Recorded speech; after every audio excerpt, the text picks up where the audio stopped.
قرآن مجید کے نام پارے کے حوالے سے کچھ باتیں اللہ تبارک و تعالی اپنی رحمت کا ساتھ ہمیں نصیب فرمائے۔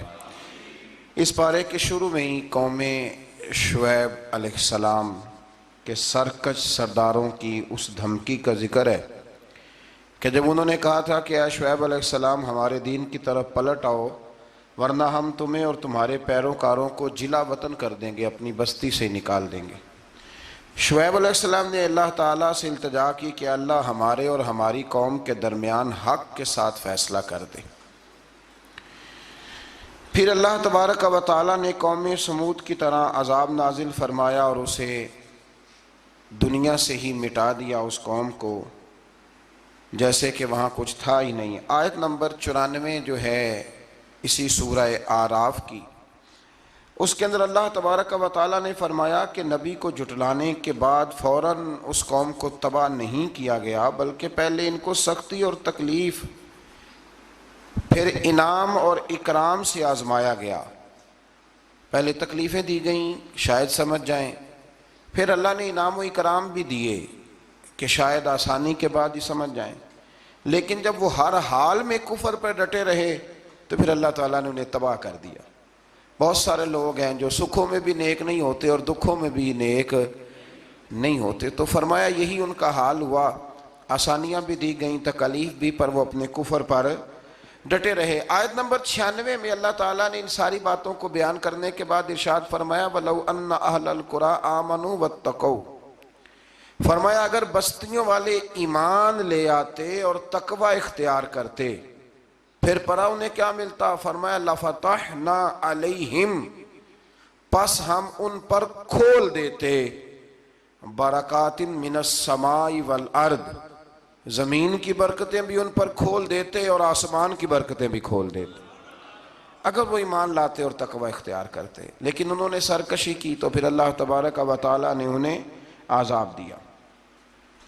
اس سے اگلی آیات کے اندر اللہ تبارک و تعالیٰ نے ارشاد فرمایا آیت نمبر 103 سے لے کر 129 تک بالتفصیل اللہ تبارک و تعالیٰ نے اس مضمون کو بیان فرمایا کہ حضرت موسیٰ علیہ السلام کی بعثت اور فرعون اور اس کے پیروکاروں کا ذکر۔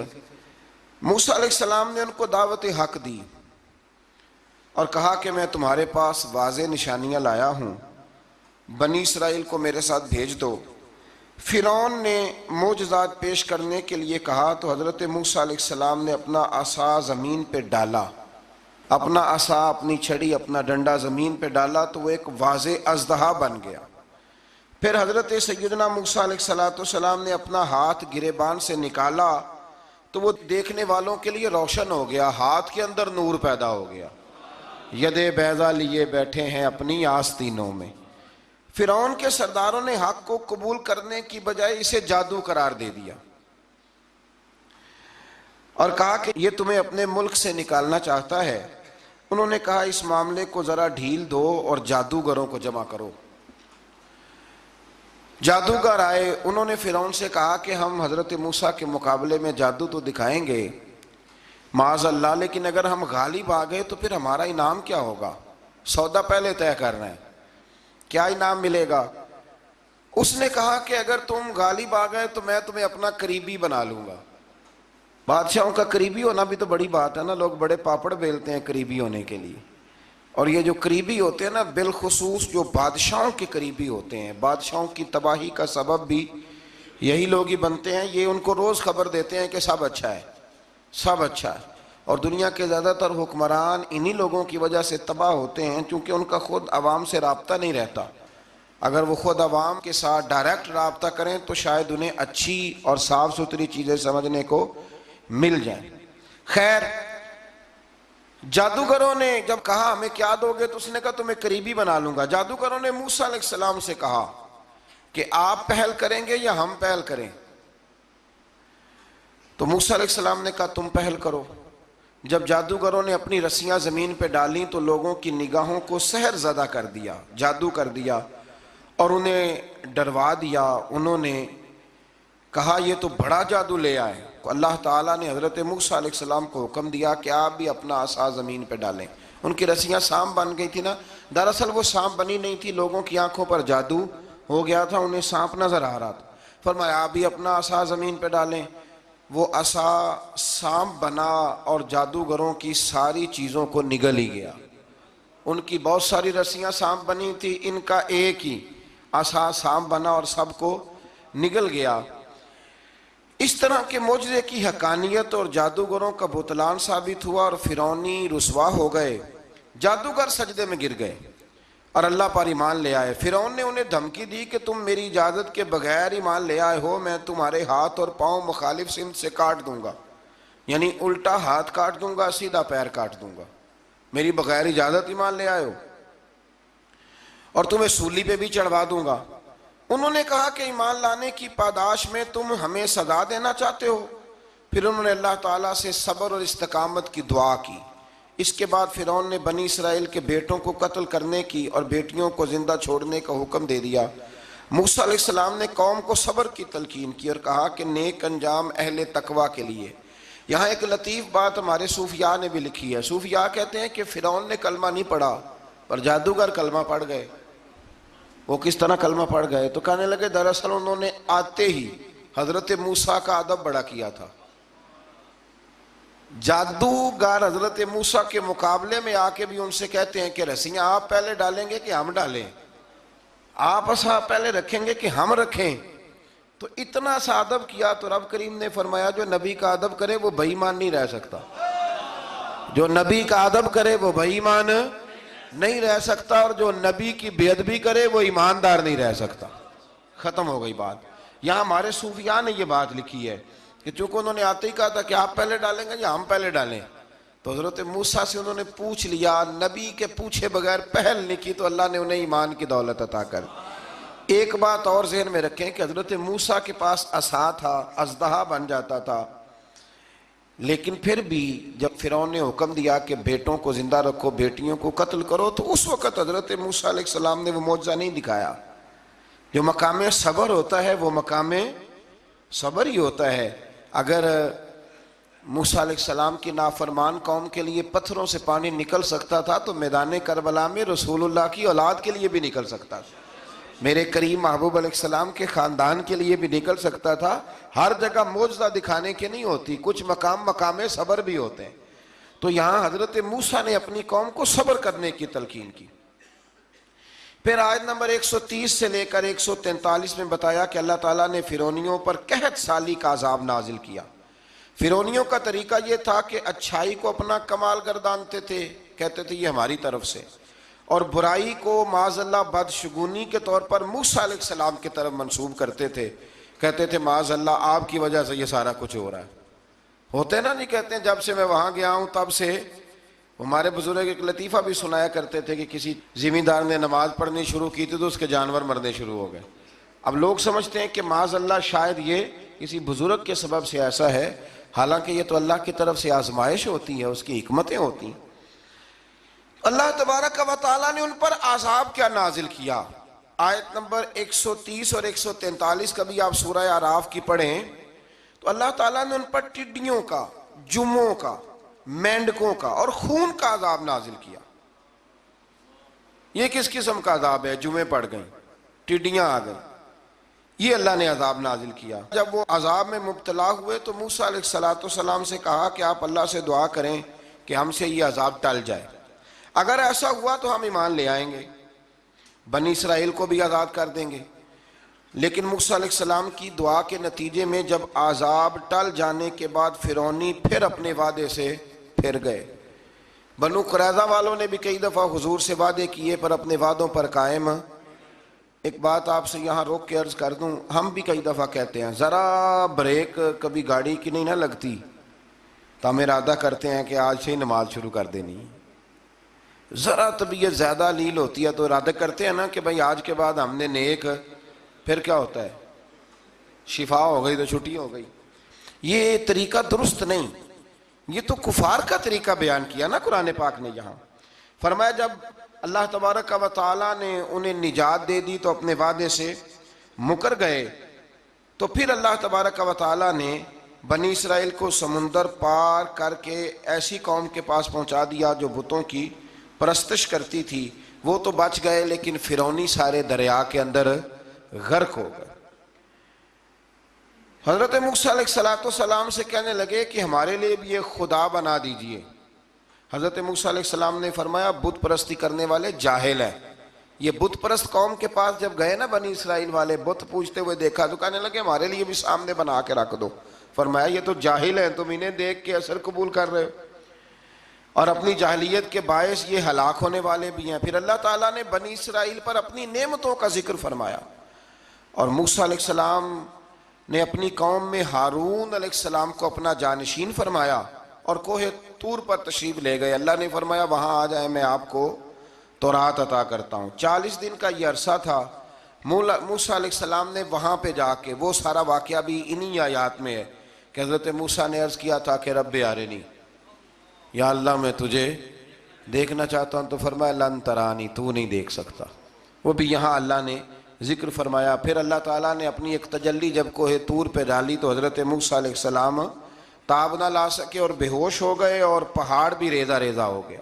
اس کا ذکر بھی اللہ نے انہی آیات میں فرمایا۔ آیت نمبر 144 سے 155 تک حضرت موسیٰ علیہ السلام کو رسالت عطا کرنے، کلیم اللہ کا منصب عطا کرنے، تورات عطا کرنے کا ذکر ہے۔ آگے چل کے بتایا کہ جو متکبر لوگ ہیں نا، وہ آیات الہیہ سے منہ پھیرتے ہیں، اور جو لوگ اللہ کی آیات اور قیامت کو جھٹلاتے ہیں ان کے اعمال باطل ہیں۔ پھر موسیٰ علیہ السلام کے کوہ طور پر قیام کے عرصے میں بنی اسرائیل کے زیورات سے بچڑا بنا کر اسے معبود بنانے کا ذکر ہے۔ ان میں ایک جادوگر تھا سامری، سنا ہے سلالہ میں اس کی قبر ہے۔ حضرت موسیٰ کوہ طور پہ چلے گئے تو اس نے پیچھے سے نا سونے کا ایک بچڑا بنا لیا، اس میں سونے کی تاریں اس کے منہ میں لگائیں، ہوا چلتی تھی تو بجتی تھی۔ اتنے کمزور عقیدے کی یہ قوم تھی کہ انہوں نے فٹافٹ ماننا شروع کر لیا، فٹافٹ ماننا، کہنے لگے یہ ٹھیک ہے۔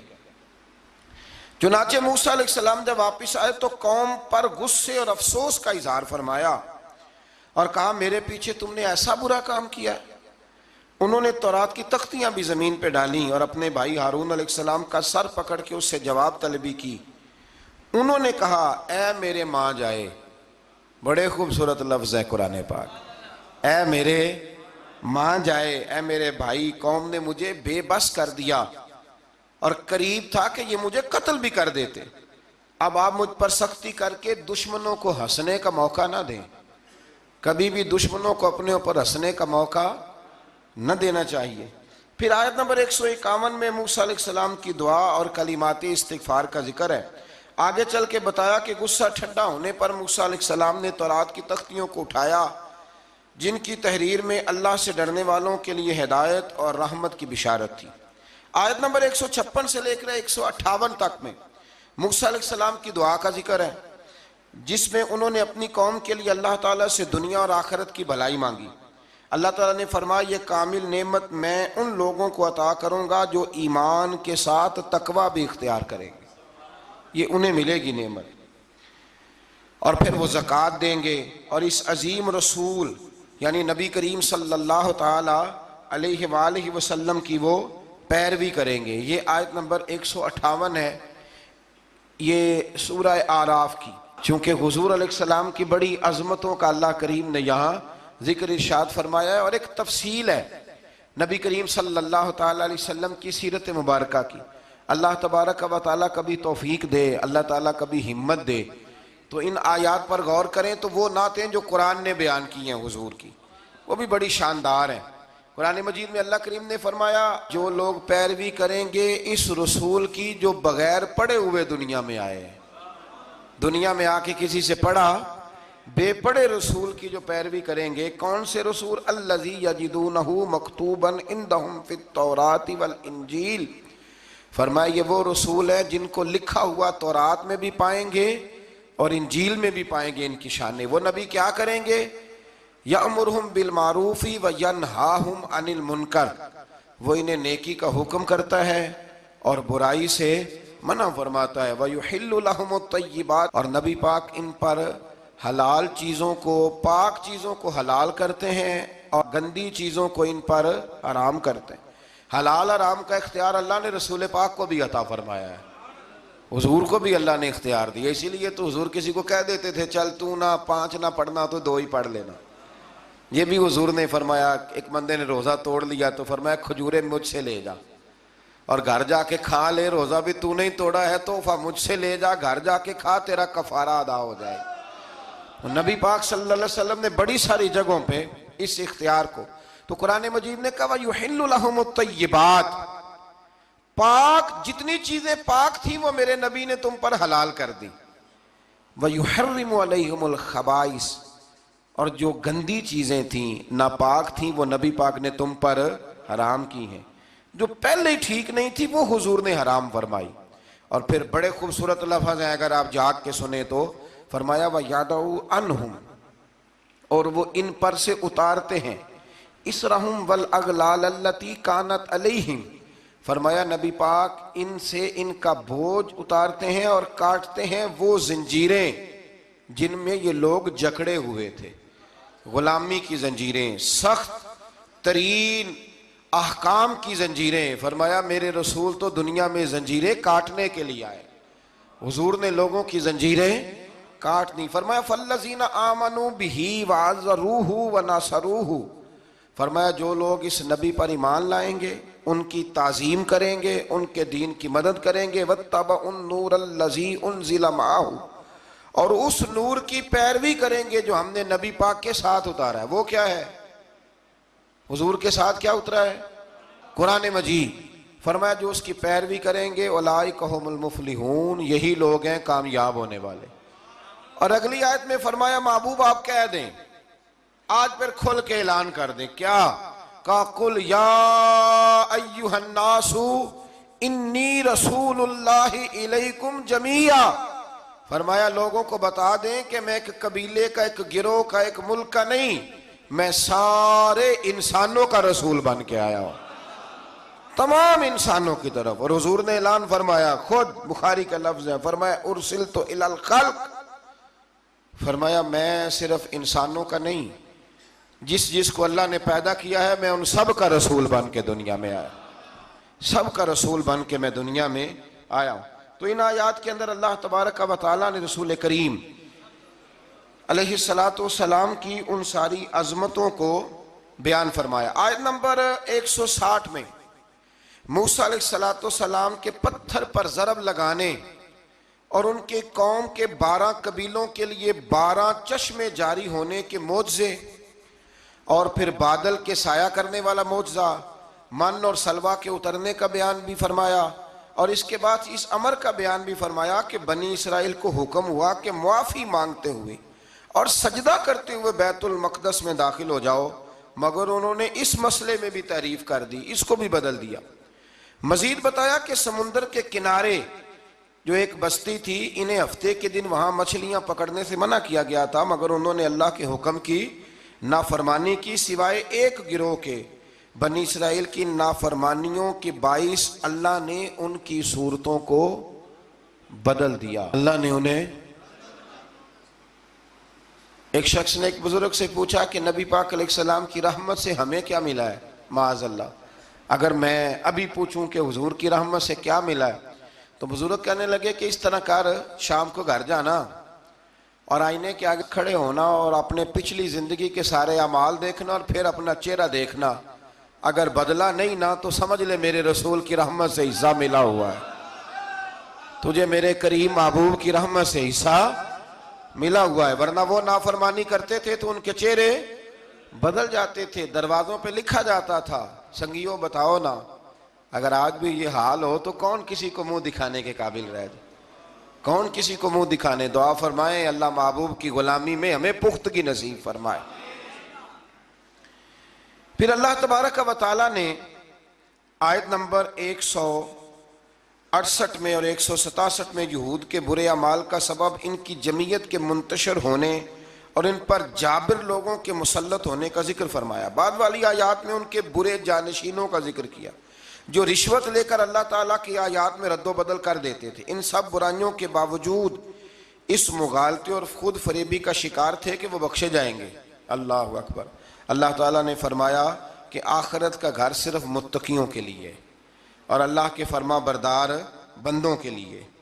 آیت نمبر 172 میں اس امر کا بیان ہے کہ اللہ تعالیٰ نے بنی آدم کی ارواح کو ایک جگہ پہ جمع کیا تھا اور جمع کر کے پوچھا الستو بربکم، کیا میں تمہارا رب نہیں؟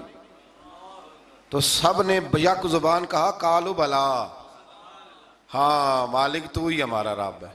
وہاں گواہی دی اور یہاں آ کے مکر گئے، وہاں گواہی دی اور یہاں مکر گئے۔ تو ہمارے بزرگوں نے لکھا ہے اس وقت بھی سب سے پہلے جس روح نے گواہی دی وہ میرے اور آپ کے پیارے رسول کی روح ہے مبارک، سب سے پہلے۔ اور حضور نے فرمایا جو روحیں وہاں ایک دوسرے کو جانتی تھی وہ یہاں بھی ایک دوسرے کو۔ داتا گنج بخش علی اجویری رحمت اللہ لکھا ہے کہ حضرت حرم بن حیان کہتے ہیں میرا میں حضرت اویس کرنی سے ملوں، تو کہتے ہیں میں ان کے پیچھے یمن گیا تو وہ یمن سے مکے چلے گئے، میں مکے گیا تو وہ مدینے آ گئے، میں مدینے گیا تو وہ مصر چلے گئے، وہاں سے وہ پھر یمن آ گئے۔ بالآخر میں نے نہر فرات کے کنارے انہیں دیکھ ہی لیا، وضو کر رہے تھے، میں نے ان کو سلام لیا تو میرا ارادہ تھا سلام کے بعد پوچھوں گا کہ آپ ہی اویس کرنی ہے؟ کہتے میں نے السلام علیکم کہا تو وضو سے فارغ ہو کر کہنے لگے وعلیکم السلام یا حرم بن حیان۔ تو میں نے کہا حضور آپ مجھے کیسے جانتے ہیں؟ میں تو پہلی دفعہ ملا ہوں۔ کہنے لگے میں اویس کرنی ہوں، تو حرم بن حیان ہے، میں تجھے جانتا ہوں۔ کہا حضور کس طرح؟ فرمایا عارف تو روحی من روحی کا، میری روح تیری روح کی واقف ہے، میری روح تیری روح کی کن فیکون تے کل دی گل لے۔ وہ درویش نے کہا تھا نا کن فیکون تے کل دی گل لے، اسی اگے پریت رلائی۔ ہمارا تو پرانا جرانہ ہے بھائی، کن فیکون تے کل دی گل لے۔ اللہ تبارک و تعالیٰ سمجھنے کی توفیق عطا فرمائے۔ یہاں بڑے لطیف نقطے ہیں، بڑی باتیں ہیں، پر انشاءاللہ تعالیٰ کسی وقت کریں گے۔ اس آیت پہ بڑا کچھ لکھا ہے ہمارے بزرگوں نے اور کمال کر دیا جس نے جو لکھا۔ بہرحال پھر آگے چل کے اللہ تعالیٰ نے ارشاد فرمایا آیت نمبر 175 میں بغیر نام لیے ایک شخص کا ذکر فرمایا۔ بعض بزرگوں نے کہا وہ بلم بن بورا ہے، اور بعض نے کہا امیہ بن خلف ہے، اور بعض نے کہا ابو عامر فاسق ہے۔ ان تینوں میں سے ایک برائی ان تینوں میں مشترک تھی، تینوں میں وہ جرم پایا جاتا تھا، وہ یہ تھا کہ ان کے پاس علم بھی تھا، زہد اور ریاضت بھی تھی بلم بن بورا کے پاس، لیکن حضرت موسیٰ کے حسد کی وجہ سے تباہ ہو گیا۔ اسی طرح امیہ اور ابو عامر نبی پاک علیہ السلام کے حسد کی وجہ سے تباہ ہو گئے۔ کچھ لوگ صرف حسد کی وجہ سے ہی، پتہ ہے آپ کو، کچھ لوگ حسد کی وجہ سے تباہ ہو جاتے ہیں۔ ایک بادشاہ بڑا کنجوس تھا، تو اس کے سامنے ایک شخص اکثر آیا کرتا تھا، تو کسی نے اس سے کہا کہ بادشاہ سے انعام وصول کرو۔ اس نے کہا یہ بڑا کنجوس ہے، پر چلو اللہ نے مجھے بھی بڑا ذہن دیا، انعام لے ہی لیتے ہیں۔ تو کہنے لگا بادشاہ کا بھی انعام ہی دے دیا کر۔ بادشاہ کہنے لگا پہلے میرے سوال کا جواب دے پھر انعام دوں گا۔ اس نے سوال ہی ایسا سخت پوچھنا تھا کہ انعام بنے ہی نہ۔ حضرت رومی نے لکھا ہے کہ بادشاہ سلامت پوچھو سوال۔ تو بادشاہ کہنے لگا یہ میرے ہاتھ کی ہتھیلیاں، ان میں بال کیوں نہیں؟ پشت پہ ہے تو ہتھیلی پہ کیوں نہیں؟ اس نے بھی پھر کمال ہی جواب دیا، کہنے لگا آپ سخی بڑے ہیں، وہ دے دے کے نا بال سارے گھس گئے ہیں، وہ دے دے کے گھس گئے ہیں۔ بادشاہ کو بڑا ہی غصہ آیا، پتا تو اسے تھا نا میں کنجوس ہوں، بڑا غصہ آیا کہ تو سخی بڑا ہے تو دے دے کے تیرے ہاتھوں کے بال۔ غصے سے کے ساتھ کہنے لگا تو تیرے ہاتھوں میں کیوں نہیں بال؟ کہنے لگا بادشاہ تو نے دیا بڑا ہے تو میں نے لیا بڑا ہے، تیرے دے دے کے گھس گئے ہیں تو میرے لے لے کے گھس گئے ہیں۔ تو اس کو اور غصہ آیا، کہنے لگا تو یہ جو سارے بیٹھے ہیں یہ دربار میں ادھر بھی تو ان کے ہاتھوں پہ بال کیوں نہیں؟ کہنے لگا بادشاہ تو دیتا رہتا ہے میں لیتا رہتا ہوں تو یہ ہاتھ ملتے رہتے ہیں، ان کے مال مال کے گھس گئے ہیں۔ تو بادشاہ کہنے لگا بھائی بندہ تو سیانا ہے، تجھے کچھ نہ کچھ دینا ہی پڑے گا۔ تو اس نے دیا اسے۔ تو کچھ لوگوں کے نا مال مال کے ہی اللہ دیتا ہے نوازتا ہے، پر ان کے حسد کر کر کے یہ ہاتھ گھس جاتے ہیں، بیٹھ کے نا پروگرام بناتے رہتے ہیں، اس نے ایسا کیا اس لیے آگے نکل گیا، اس نے یہ کیا۔ ایک صاحب مجھے ایک شخص کے بارے میں خبر دینے لگا، کہنے لگا وہ فلانا کیا، پھر اس نے ایسا کیا، تو پھر وہ جیک لگا، پھر وہ سیاست کی تو آگے نکل گیا۔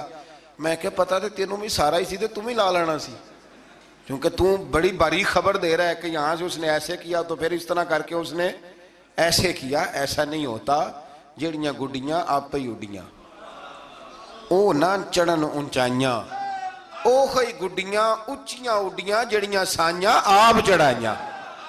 یہ سمجھ لو وَتُعِزُّ مَن تَشَاءُ وَتُذِلُّ مَن تَشَاءُ بِيَدِكَ الْخَيْرُ، اس لیے یہ الجھن نہ کریں۔ تو حسد کی وجہ سے یہ لوگ پیچھے رہ گئے، اللہ تعالیٰ ہمیں حسد سے محفوظ فرمائے۔ آیت نمبر 179 میں اللہ تعالیٰ کی نعمت عقل کو قبولیت ہدایت کے لیے استعمال نہ کرنے والوں کو چوپایوں سے بدتر قرار دیا گیا۔ جو عقل اور شعور رکھنے کے باوجود استعمال نہیں کرتے، فرمایا جانوروں سے برے ہیں، ان کے دل ہیں مگر وہ حق کے دلائل کو سمجھتے نہیں۔ رب فرماتا ہے ان کے پاس آنکھیں ہیں پر آیات الہی کو دیکھتے نہیں، ان کے پاس کان ہیں پر دعوت حق کو سنتے۔ آیت نمبر 180 میں اللہ تعالیٰ کی اسماء حسنہ کے ساتھ پکارنے کا ذکر ہے کہ رب کو پیارے پیارے ناموں کے ساتھ پکارا کرو، رحمان کہہ کے پکارو، رحیم کہہ کے پکارو، ستار اور غفار کہہ کے پکارو۔ اللہ اکبر۔ آیت نمبر 186 سے 188 میں منکرین کے قیامت کے بارے میں پوچھنے اور قیامت کے اچانک آنے کا ذکر ہے۔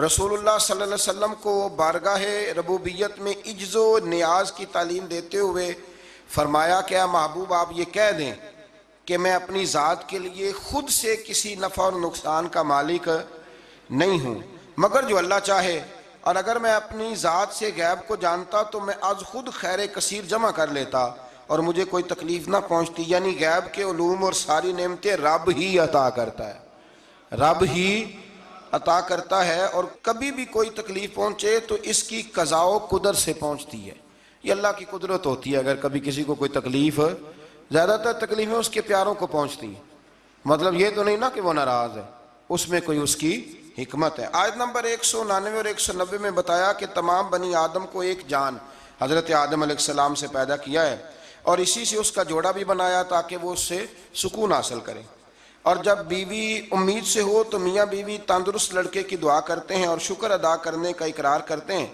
لیکن جب اللہ تعالیٰ ان کو عطا کرتا ہے تو یہ لوگ اس کے ساتھ شریک بنا لیتے ہیں۔ اس کے بعد والی آیات میں کفار کے معبودان باطل کے عجز، کمزوریوں اور احتیاج کا ذکر فرمایا۔ دیکھیں نا آپ، جب تک تو بچہ پیدا نہیں ہوتا تو دعائیں ہوتی رہتی ہیں، اور جب پیدا ہو جاتا ہے تو پھر ڈھول بجنے شروع ہو جاتے ہیں۔ کئی دفعہ دل کرتا ہے پوچھنے کو کہ یار یہ تمہیں اللہ تعالیٰ نے دیا ہے نا، تو چاہیے تو یہ تھا کہ بچہ پیدا ہوتے ہی سجدے میں گر جاتے۔ اگرچہ یہ طریقہ کفار کا بیان کیا یہاں، لیکن مسلمانوں کی تعلیم کے لیے بیان ہو رہا ہے۔ اکثر بھائی میں نے 6 من مٹھائی بانٹ ڈالی، اتنا میں نے کیا، تو بھائی نفل کتنے پڑے، اس پر کوئی توجہ نہیں ہے۔ اسی طرح کا ہمارا معاملہ یہ ہے کہ جب تک تو کوئی بندہ بیمار رہتا ہے تو دعائیں چلتی رہتی ہیں، اور تندرست ہو کے آ جائے تو اب وہ بھول جاتا ہے۔ اللہ تبارک و تعالی ہمیں ہر حال میں اپنی یاد کی توفیق عطا فرمائے۔ آیت نمبر 194 میں مشرکوں کے معبودان باطلہ کے بارے میں بتایا کہ وہ تمہاری ہی طرح مخلوق ہیں جن کو تم پوجتے ہو، اور آنکھ، کان، ہاتھ اور پاؤں کی نعمت سے بھی محروم ہے، یعنی وہ خود ہی عاجز اور بے بس ہیں، کسی کو نفع یا نقصان پہنچانے پہ قادر نہیں ہیں، یہ چیزیں اللہ تعالیٰ کے اختیار میں۔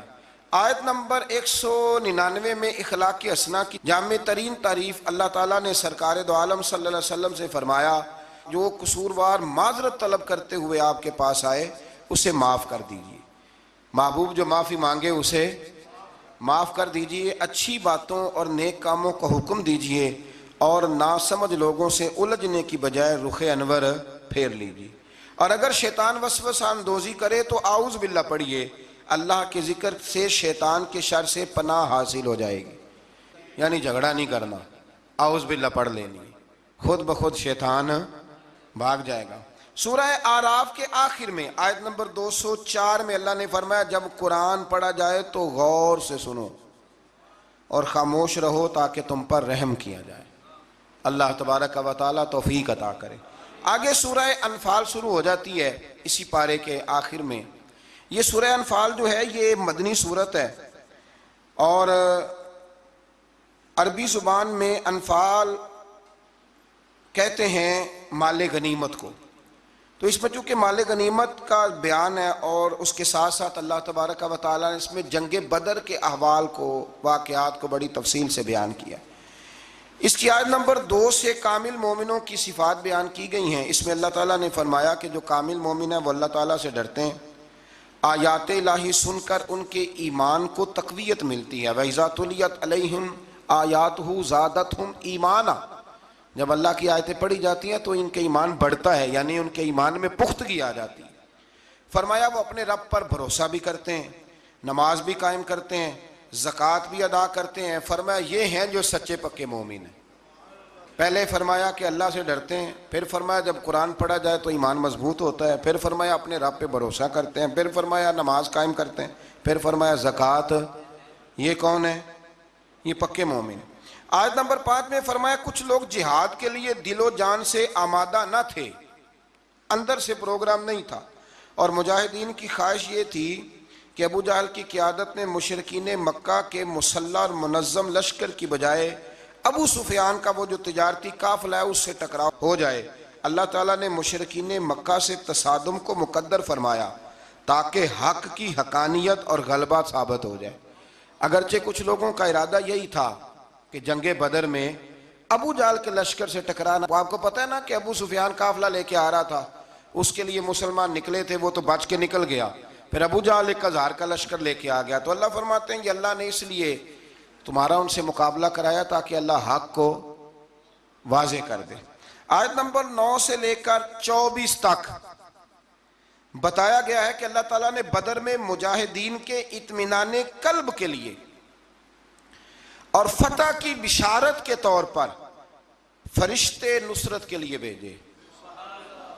فرشتے آئے مدد کرنے کے لیے.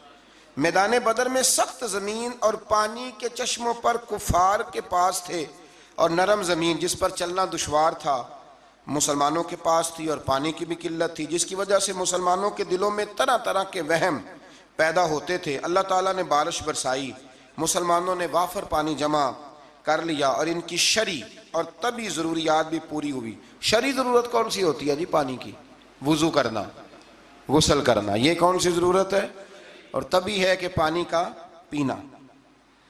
اور دلوں کو بھی اطمینان ملا کہ اللہ نے بارش عطا کر دی. اللہ تعالیٰ نے میدان جہاد میں پسپائی اختیار کرنے والوں کو اپنے غضب کا حقدار قرار دیا. میدان بدر میں رسول اللہ صلی اللہ علیہ وسلم نے مٹھی میں ریت لے کر کافروں کی جانب پھینکی. یہ مٹھی میں پکڑ کے حضور نے پھینکی تو فرمایا یہ لوگ رسوا ہو جائیں. یہ ریت ان کی آنکھوں میں جا پڑی. اللہ تعالیٰ نے فرمایا کہ اے رسول صلی اللہ علیہ وسلم، وہ خاک آپ نے نہیں پھینکی بلکہ وہ تو اللہ نے پھینکی ہے. جس وقت آپ نے پھینکی تھی لیکن در حقیقت وہ اللہ نے پھینکی. کہا محبوبہ تو نے نہیں پھینکی، وہ میں نے پھینکی ہے، اس لیے کہ ہاتھ تھیرے تھے، طاقتیں خدائی تھی، طاقتیں خدائی تھی. تو اس طرح اگر حضور کسی کی مدد کرتے ہیں، مشکل کشائی فرماتے ہیں، تو دراصل وہ کون کر رہا ہے؟ اللہ. اللہ تعالیٰ نے بدر کو فیصلہ کن جنگ قرار دیا اور مسلمانوں سے فرمایا اے ایمان والو، اللہ اور اس کے رسول کے بلانے پر فوراً حاضر ہو جایا کرو جب رسول تمہیں اس چیز کی طرف بلائیں جو تمہارے لیے حیات آفری ہے.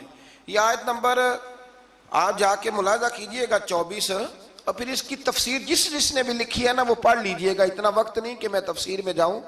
جب بھی اللہ رسول بلائیں فوراً حاضر ہو جاؤ. حالانکہ اللہ تو بلاتا ہی نہیں، بلایا کون کرتے تھے؟ نبی کریم علیہ السلام. حضرت سعید بن معلہ رضی اللہ تعالیٰ عنہ کہتے ہیں میں نماز پڑھ رہا تھا تو حضور نے بلایا. میں جلدی سے نماز پڑھ کے فارغ ہو کے حاضر ہوا تو حضور نے فرمایا میں نے بلایا تو آیا کیوں نہیں؟ عرض کی حضور نماز پڑھ رہا تھا. اور میں نماز پڑھتا تو قرآن نہیں پڑھتا؟ سورہ انفال میں رب فرماتا ہے جب میرا رسول بلائے فوراً حاضر ہو جایا کرو. یعنی معنی یہ کہ نماز توڑ کے آنا چاہیے تھا. یہاں میرے اعلیٰ حضرت نے لکھا ہے حضور بلائے تو نماز چھوڑ کے چلا جا اور واپس آ کے نا جہاں سے چھوڑی تھی وہیں سے شروع کر لے. سجدہ صاحب کی بھی ضرورت نہیں، تو نماز مکمل کر لے. جتنی دیر تو مصطفیٰ کی بارگاہ میں حاضر تھا سمجھ لے میں رب کی عبادت میں ہی موجود تھا. ہاں اسی لیے اقبال نے کہا تھا اذان تو ازل سے تیرے عشق کا ترانہ بنی، اور نماز تو اس کے نظارے کا ایک بہانہ بنی. اور ادائے دید سراپا نیاز تھی تیری، بس کسی کو دیکھتے رہنا نماز تھی تیری. ادائے دید سراپا نیاز تھی تیری اور کسی کو دیکھتے رہنا یہ نماز تھی تیری. آیت نمبر 25 میں فرمایا یہ مت سمجھنا کہ ظالموں کے فتنے کا وبال صرف ان لوگوں تک محدود رہے گا اگر عمل بالمعروف اور نہیں عن المنکر کا عمل رک گیا تو اس کے اثرات باقی معاشرے کو بھی بھگتنے پڑیں گے۔ یہ آیت نمبر 25 ہے۔ اگر نیکی کا حکم دینا چھوڑ دیا جائے، برائی سے منع کرنا چھوڑ دیا جائے، تو اس کا وبال صرف ان لوگوں پہ نہیں پڑتا، سارے معاشرے پہ پڑتا ہے۔ لوگ سمجھتے ہیں کہ ان درسوں کی، ان تقریروں کی، ان وعظوں کی کوئی اہمیت نہیں، یہ پڑھو رب کا قرآن۔ رب فرماتا ہے کہ اگر تم یہ کام چھوڑ دو گے تو ساری قوم وبال میں آ جائے گی۔ یہ تو فرض کفایہ ادا ہوتا ہے، بڑے سارے لوگوں کی طرف سے یہ معاملہ، یہ قرآن پڑھ رہا ہوں، قرآن پاک واضح آیات میں یہ حکم ہے۔ لوگ کہتے ہیں جی اتنا سال ہو گئے درس دیتے، پھر لوگ بدلے کیوں نہیں؟ تو میں نے کہا ہمارے ذمہ اذان پڑھنا ہے، بندوق لے کے لوگوں کو لانا نہیں۔ ہم اذان دیتے رہیں گے، پھر جسے اللہ توفیق دے گا وہ انشاءاللہ نماز بھی پڑھ ہی لے گا۔ مؤذن کی ڈیوٹی ہے کہ وہ اذان پڑھے، اس کی یہ ڈیوٹی نہیں کہ بندوق لے کے جائے اور لوگوں کو گھروں سے نکال کے لائے۔ آیت نمبر 26 میں ہجرت سے پہلے مسلمانوں کی بے بسی اور بعد میں اللہ کی مدد سے مضبوط ہونے اور اس نعمت پر اللہ کا شکر ادا کرنے کا بیان ہے۔ مزید فرمایا کہ اللہ اور اس کے رسول سے خیانت نہ کرو، یا ایھا الذین آمنوا لا تخونوا اللہ والرسول، فرمایا اللہ اور اس کے رسول سے خیانت، یہ آیت نمبر 27 ہے۔ اور فرمایا اپنی امانتوں میں بھی خیانت نہ کرو اگرچہ تم جانتے ہو۔ اللہ رسول سے خیانت کیا ہوتی ہے؟ تو اس آیت کے تحت حضرت عبداللہ ابن عباس فرمایا کرتے تھے جس نے فرض چھوڑے اس نے اللہ سے خیانت کی، اور جس نے سنت کو چھوڑا اس نے نبی پاک سے خیانت کی۔ اللہ تعالیٰ فرض ادا کرنے کی بھی توفیق دے اور مصطفیٰ کی سنت کا پیار بھی عطا فرمائے۔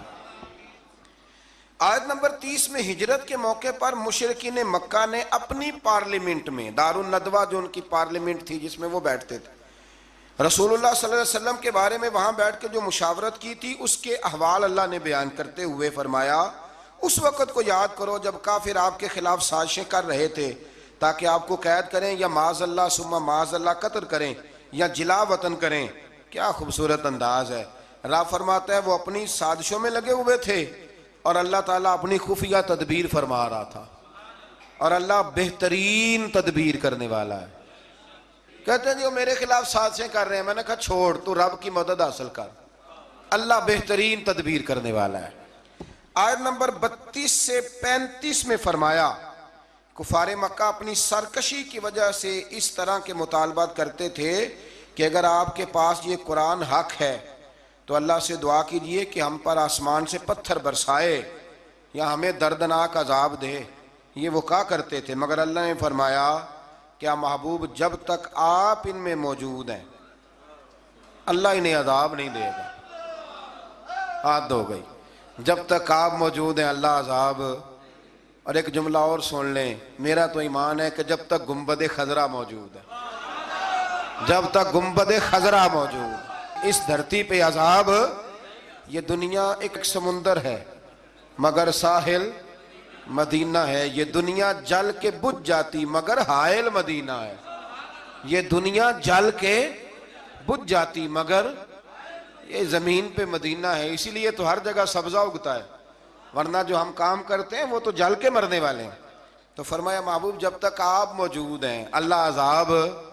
او سجنوں ادھر آنکھیں کھول کے سننا، اگر حضور موجود ہوں، اگر حضور موجود ہوں تو رب کافر کو عذاب نہیں دیتا تو محمد عربی کے غلاموں کو کیوں عذاب دے گا؟ جب ان کے دشمنوں کو عذاب نہیں دیتا ان کے ہوتے ہوئے۔ اسی لیے حضرت انس بن مالک نے پوچھ لیا تھا یا رسول اللہ قیامت والے دن کہاں تلاش کروں؟ موٹی بات ہی کر دی، ترمذی میں موجود ہے۔ حضور نے نہیں فرمایا کہ چل نماز روزہ سیدھا کر، مجھے ڈھونڈ کے کیا کرے گا؟ حضور کہاں تلاش کروں؟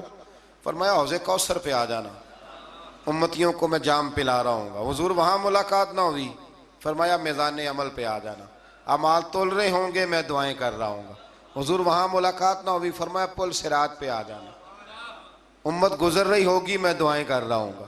اور بریلی کے امام کہنے لگے پھر ہمیں کیا پریشانی ہے پل سے گزرنے کی؟ فرمانے لگے رضا اب پل سے وجد کرتے گزریے کہ ہے رب سلم صدائے محمد، کیونکہ خدا کی رضا چاہتے ہیں دو عالم، خدا چاہتا ہے رضائے محمد صلی اللہ علیہ وسلم۔ پھر اللہ تبارک و تعالیٰ نے فرمایا اور جب تک وہ استغفار کر رہے ہیں تو بھی اللہ تعالیٰ ان کو عذاب نہیں دے گا۔ پھر فرمایا بیت اللہ کے پاس مشرکوں کی نماز آخر ہے کیا؟ سیٹیاں اور تالیاں بجانے کی صورت میں تھی۔ اور آگے چل کے مقصد جہاد بیان فرمایا اور ان سے جنگ کرتے رہو حتیٰ کہ کفر کا غلبہ نہ رہے اور پورا دین اللہ کے لیے ہو جائے۔ اور فرمایا اللہ کے رستے سے روکنے کے لیے خرچ کرنے والوں کا ہاتھ، جو لوگوں کو روکتے ہیں اللہ کے رستے میں خرچ کرنے سے، فرمایا ان کے ہاتھ حسرت کے سوا، پچھتاوے کے سوا کوئی اور چیز نہیں ہے، خود خرچ کرتے نہیں اور لوگوں کو بھی روکتے ہیں۔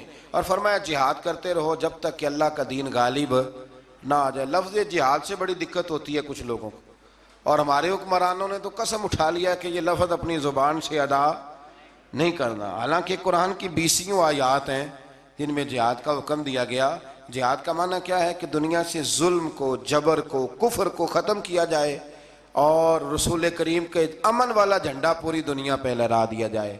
اللہ کریم ہمیں اس کی توفیق عطا فرمائے۔ آخر دعوانا الحمدللہ۔